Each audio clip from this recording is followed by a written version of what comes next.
Hello everybody, welcome back to another video. So I hope everyone's having a happy Easter day. Hope everyone's having a good holiday off after all this sort of COVID stuff starting to open up.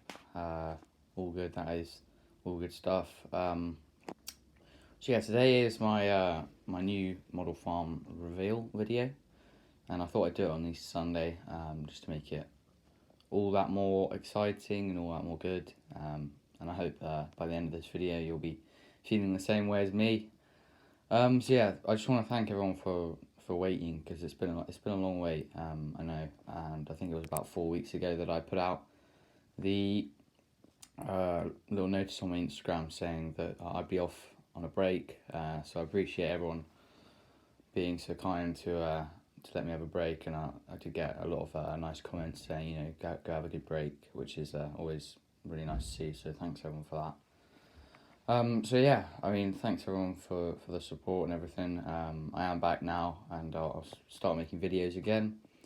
I've only got a few more weeks at school now, and then I'll have finished my GCSEs and I'll be off for the whole summer, so that'll be hopefully a good summer of good content, if you're lucky. So yeah, we'll get into this this display then, shall we?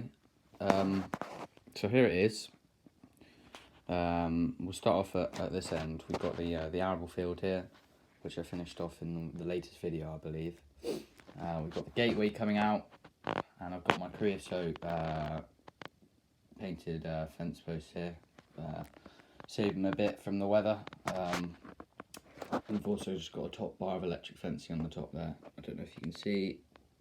There you go, you can see there. And then we've got the nice lane that I did in the video. I obviously showed all you guys how to do. I think it looks really good, and definitely not better than buying one of those brushwood lanes. We've got the hedge line as well. 3 hedges in there, and that's nice to have, so you can get the hedge trimmer along here. And then we've got a couple of old fence posters there that have seen the walls a bit. They're not creosote painted.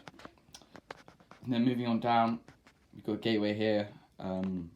Need to install a gate into this, as you know,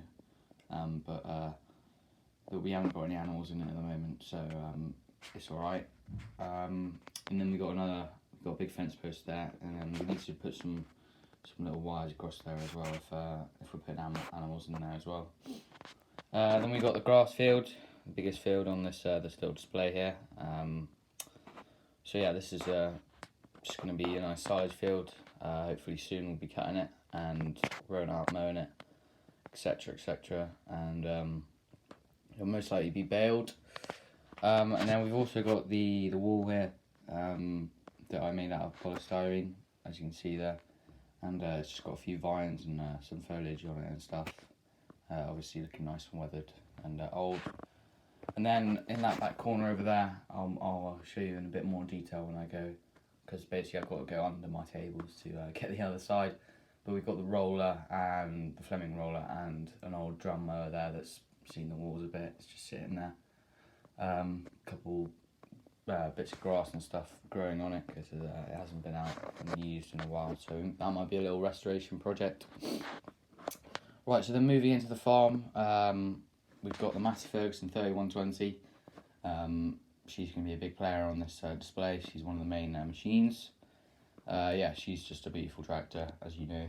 Got it for Christmas, and I've never ever looked at this tractor and thought, I don't like that. I mean, this tractor's just beautiful. I love it. It's a great model. So yeah, she's going to be one of the main tractors on this farm. She's not a deer, so hopefully everyone who's a Massey fan appreciates that. So yeah, we've got a couple of Masseys on this display. A couple of Masseys, that's a bit of a clue, isn't it? But yeah. Then we got the my new fence post basher. The old one needed updating, so I done a new one.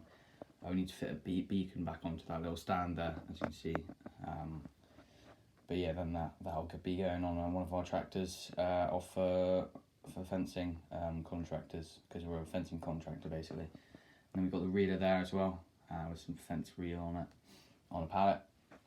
And those two will sit on there, 6125R, and go off and do some fencing contracting.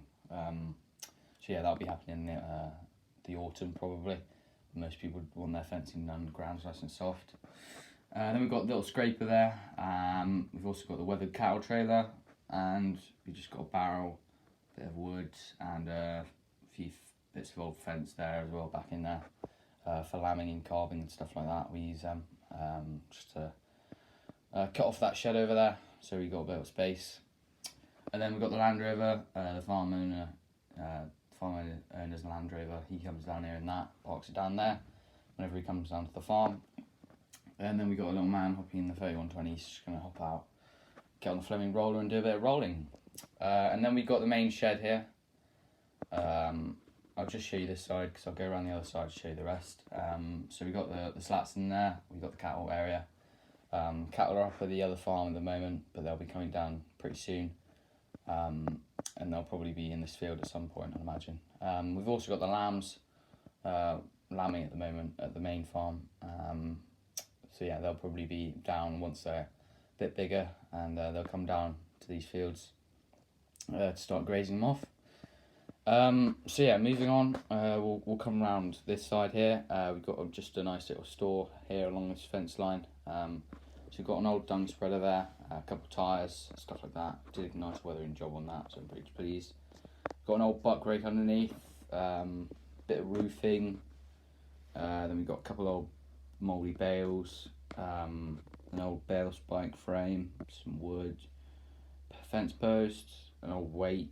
Then we've got the slice weight that I made for the John Deere on that pallet. We've got a couple, what's that? It's a something for a plough and a top link and a bit of metal there, and then a couple more bits of wood. So yeah, it's just a sort of scrap store area there. Just not really a bit of the farm that's used, so we put all our tip stuff in there. And then yeah, obviously got a few weights and stuff in there as well. And moving along, we've got the clamp area. So we've got a couple of tufts of grass and then the clamp here as well. As you can see, I got the modified Marston trailer here. I just put a new ring in it and some wires, some hydraulic hoses as well, just make it look a bit more realistic. That's parked up there. We've been using that for carting out the dung. We did have a great big dung pile here. I'll show you a picture now.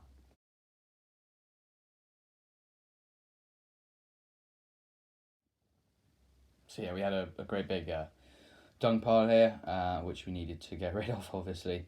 So yeah, we just had a massive spreading operation going on, and that was used for that. So we might need to give it a pressure wash out before we start carting some grain probably with it. Although we have got some bigger trailers up at the main farm, which we use for that.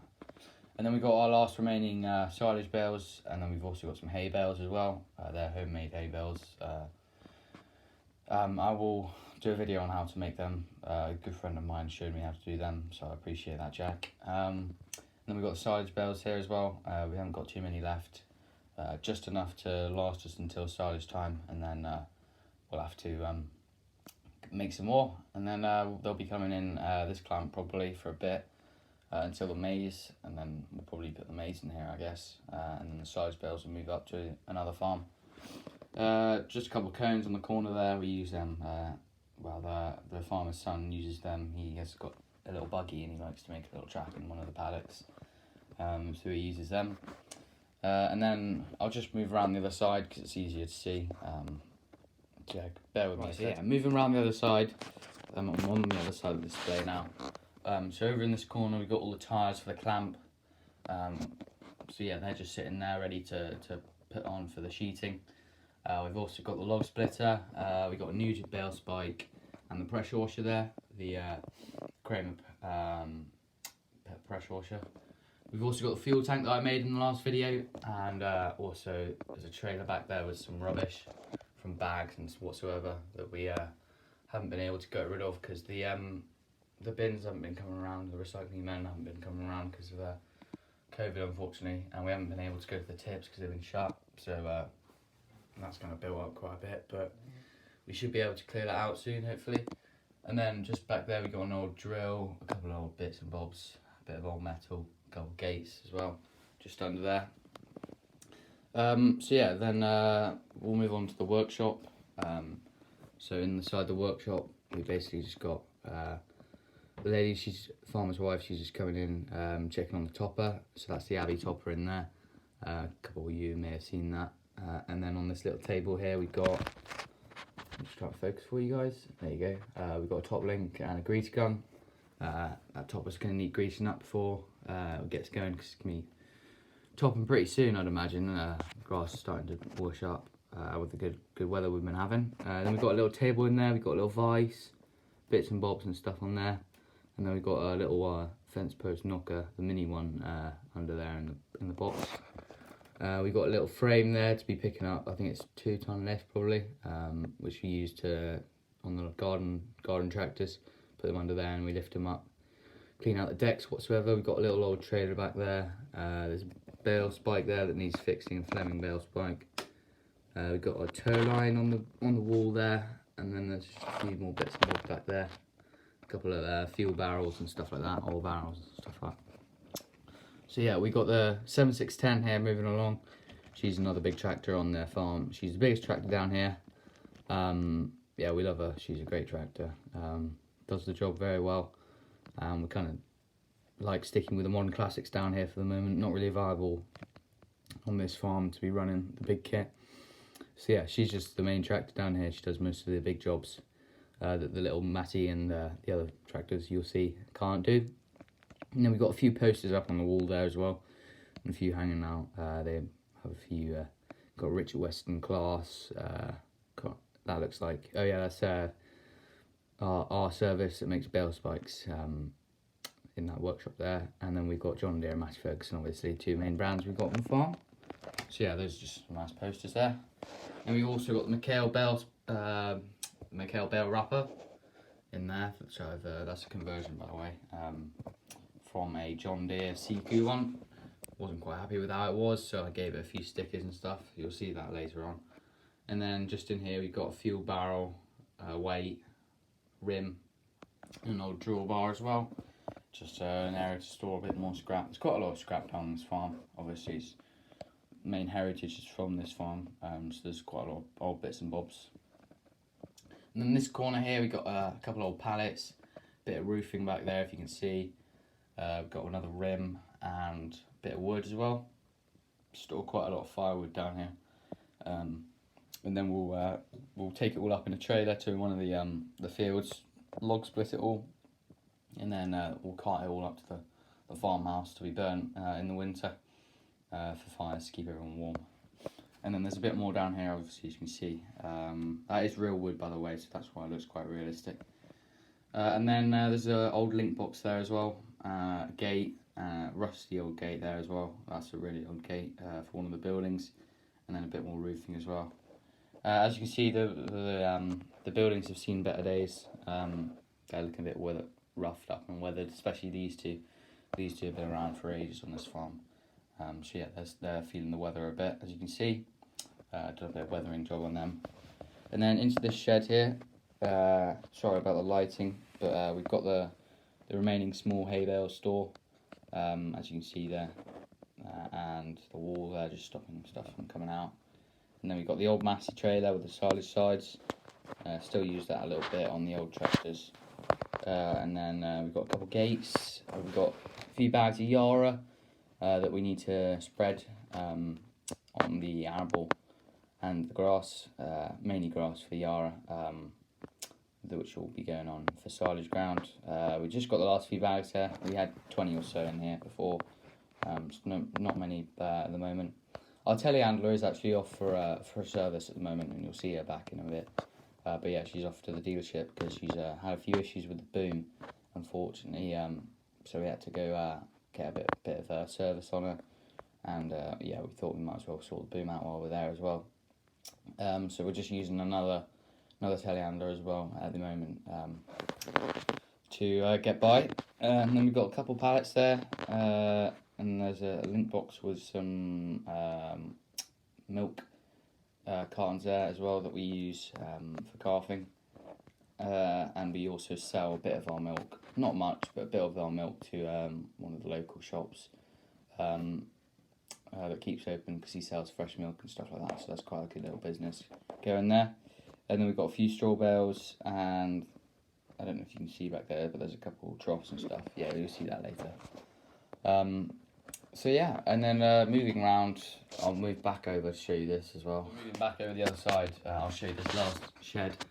So in this last shed, we've got the baler, the little New Holland square baler that we use, and we've got a couple bags of nitram, which will be going on the arable very soon. We haven't quite used it yet, but yeah, the shed was full with it before, so not much to go now. So yeah, and then we've also, this is the little shed we use for lambing, so we'll normally put some gates in there, and the lambs have been in here, but fortunately we've had most of them lamb already, so yeah, it's back open for machinery now. And then we've also got the John Deere silage harvester as well. We like to do a bit of classic John Deere silaging with the older kit, so that's always nice to see in the summer. So yeah, guys, that's about it for the display. So I just want to go through a few things while I got you on, because there's quite a lot to explain. So I'll just go ahead, because I'm going to try and make this, I'm going to try and stay in character a lot when I'm doing this series. So when you see the first On the Farms episode, which will be sometime pretty soon, I'll try and stay in character a lot. Like you'll be able to tell that, you know, I'm talking as if this is a real farm. So yeah, I've been chatting with one of my good mates, and you know, a lot of us have thought, you know, it brings a lot of character to your model farm series if you actually act like it's your farm. And I know DJD does that really well. He sort of, you know, it's his farm if you think about it, really. And that's how I want it to be from now on, rather than the way I did it before was a bit sort of, you know, sometimes you could tell that I was thinking like that, and sometimes you could tell that I was thinking that, you know, it's just a model farm. So yeah, I'm going to try and stay in character a lot, and try and add a lot of detail to what I'm talking about as well, just to try and make it more interesting and make it more real. So if I've got the Massey off for a service, obviously she doesn't need a service because she's a model, but if she needs a service, then I'll tell you about it. So stuff like that, basically. Yeah. And then the next thing I want to cover is sort of the setup of this farm, because you want to know the history and what's sort of going on. So basically, this is a farm of 3.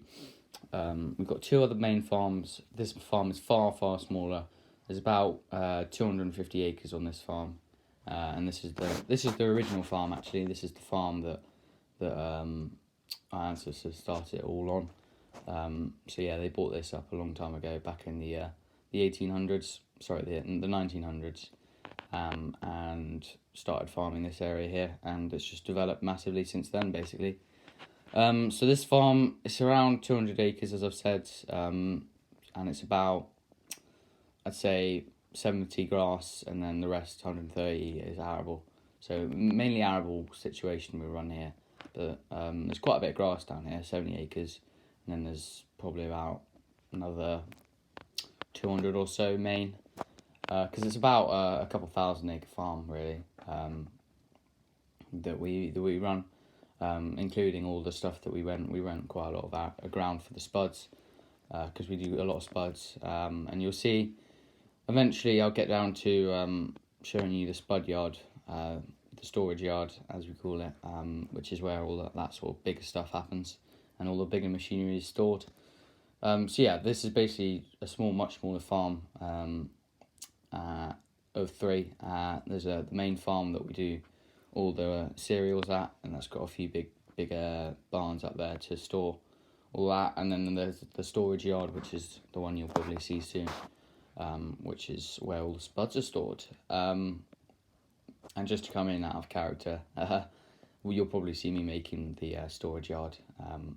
I'll carry on making the model farm series with that, I think, because I know you guys really enjoyed it, and I was getting great comments and views off that, so I'd like to keep that going. So yeah, this farm, just a small one.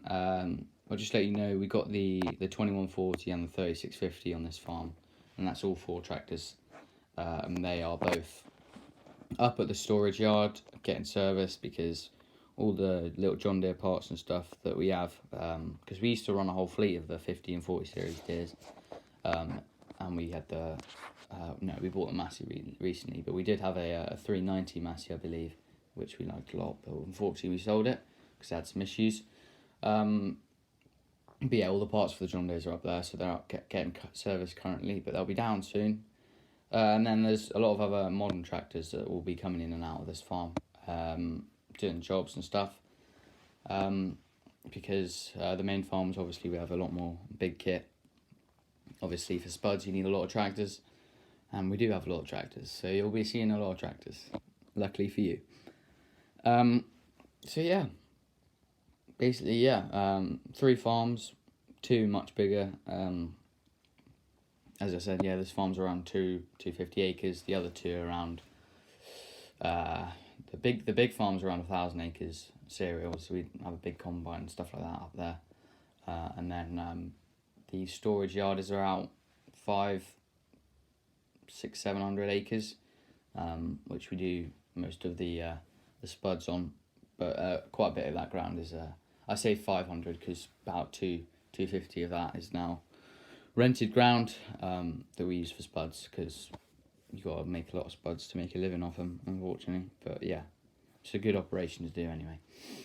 So yeah, that's pretty much the story of the farm, guys. I don't really know what else to say really, but I am going to play a little slideshow just off this with some photos, because I know that it's difficult to convey sort of images of the farm with just video. So I'd like to show you guys some photos, which will hopefully help show you the detail in a bit more clearer, because this video quality ain't the best. I know that. I'm working on getting a new camera, but yeah.